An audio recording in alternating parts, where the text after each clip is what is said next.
اعوذ باللہ من الشیطان الرجیم، بسم اللہ الرحمن الرحیم۔ آپ صلی اللہ علیہ وسلم کی نظر کو پاک کرنے کے لیے رب نے کیسا اہتمام کیا۔ آپ صلی اللہ علیہ وسلم ایک مرتبہ کسی میلے پر جانا چاہتے تھے، ارادہ ضرور کیا، وہاں پر پہنچنا چاہتے تھے، نیند آئی اور سو گئے اور سارا ہی سلسلہ گزر گیا۔ اللہ تعالیٰ نے اس آنکھ کو پاک رکھنا تھا ایسے تمام معاملات سے جس کی وجہ سے دل متاثر ہو جائے، تو اللہ تعالیٰ نے کیسے بچا کے رکھا۔ اللہ تعالیٰ نے اسی وجہ سے سورۃ الضحیٰ میں فرمایا، تمہارے چھوڑنے کا سوال کیسے پیدا ہو سکتا ہے، تم تو اس وقت سے ہماری نظروں میں ہو جب سے تم اپنی ماں کے پیٹ کے اندر تھے، اور اسی وجہ سے کہا وَأَمَّا الْيَتِيمَ فَلَا تَقْهَرْ، لہٰذا یتیم پر سختی نہ کرو، یتیم کے ساتھ نفرت کا، غضب کا سلوک نہ کرو، اور سائلوں کو کبھی ڈانٹنا نہیں، اور اللہ تعالیٰ کی بات کو پھیلانے کے لیے ہمہ مصروف عمل رہنا۔ آپ صلی اللہ علیہ وسلم کی شخصیت کا جائزہ لینا چاہیے تو میں نہیں سمجھتی کہ ہم رسول اللہ صلی اللہ علیہ وسلم کی شخصیت کے پہلوؤں کو کسی ایک بات میں کنکلوڈ کر سکتے ہیں۔ آپ صلی اللہ علیہ وسلم کی شخصیت کتنی عظیم تھی۔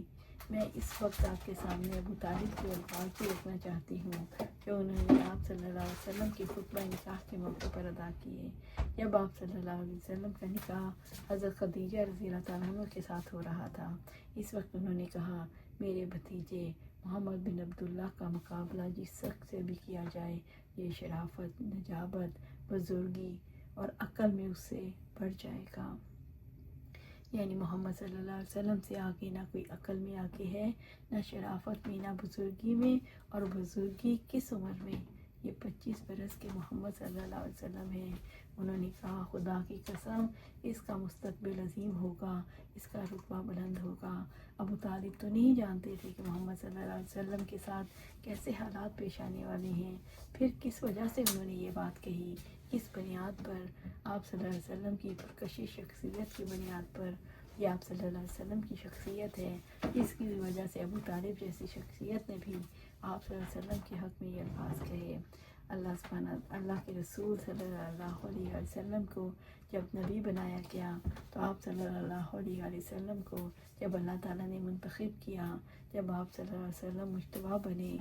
جب آپ صلی اللہ علیہ وسلم مصطفیٰ بنے، جب آپ صلی اللہ علیہ وسلم رسول اللہ بنے، تو یہ صرف آپ صلی اللہ علیہ وسلم کی رسالت نہیں تھی۔ اللہ تعالیٰ نے تو انسانوں میں سے آپ صلی اللہ علیہ وسلم کو دنیا میں بھی اور آخرت میں بھی سب سے بلند مرتبہ عطا کیا۔ آپ صلی اللہ علیہ وسلم کو تو وہ مقام محمود پر فائز کرنے کا وعدہ فرمایا، خود قرآن حکیم میں رب العزت نے فرمایا، امید ہے آپ کا رب آپ صلی اللہ علیہ وسلم کو مقام محمود پر فائز کر دے۔ بنی اسرائیل آیا 79۔ یقیناً یہ آپ صلی اللہ علیہ وسلم کی شخصیت ہی تو تھی، آپ صلی اللہ علیہ وسلم کی محنت تھی، یہ آپ صلی اللہ علیہ وسلم کی ریاضت تھی۔ اسی وجہ سے اللہ تعالیٰ نے خود محمد صلی اللہ علیہ وسلم کو آسمانوں پر بلایا، تجلیات کا مشاہدہ کروایا، اور پھر اپنی عدالت کے مناظر دکھائے۔ آپ صلی اللہ علیہ وسلم کی شخصیت صرف آپ صلی اللہ علیہ وسلم کی عبادات کی حد تک نہیں تھی، آپ صلی اللہ علیہ وسلم کے رب کے ساتھ تعلق کی حد تک نہیں تھی۔ آپ صلی اللہ علیہ وسلم کی شخصیت آپ صلی اللہ علیہ وسلم کے دشمنوں کے ساتھ تعلقات کے حوالے سے بھی دیکھی جا سکتی ہے، اور آپ صلی اللہ علیہ وسلم کے بین الاقوامی تعلقات کے حوالے سے بھی آپ صلی اللہ علیہ وسلم نے کس سچائی کو اپنایا جس کا اعتراف تو دشمن بھی کیا کرتے تھے۔ آپ صلی اللہ علیہ وسلم سچے تو تھے، لیکن آپ صلی اللہ علیہ وسلم نے سب سے بڑی سچائی کو پایا۔ آپ صلی اللہ علیہ وسلم نے اللہ سبحانہ تعالیٰ کی ذات کو پہچانا، اللہ تعالیٰ کی ذات کے ساتھ ایک سچا تعلق قائم ہوا، تو آپ صلی اللہ علیہ وسلم کی شخصیت میں ایسا انقلاب آیا جس کی وجہ سے آپ صلی اللہ علیہ وسلم نے محسوس کیا کہ شاید آپ صلی اللہ علیہ وسلم انسانوں کی طرح جی نہیں پائیں گے، اس لیے تو کہا لقد خشیت علی نفسی، مجھے میری جان کا ڈر ہے۔ اسی وجہ سے آپ صلی اللہ علیہ وسلم کبھی ہمیں غار حرا میں خوف زدہ نظر آتے ہیں، کبھی حضرت خدیجہ رضی اللہ تعالیٰ عنہ کے سامنے اظہار کرتے ہوئے، اور کبھی ایک فرشتے کو آسمان اور زمین کے درمیان معلق دیکھتے ہیں، اور آپ صلی اللہ علیہ وسلم کی گھبراہٹ، اور پھر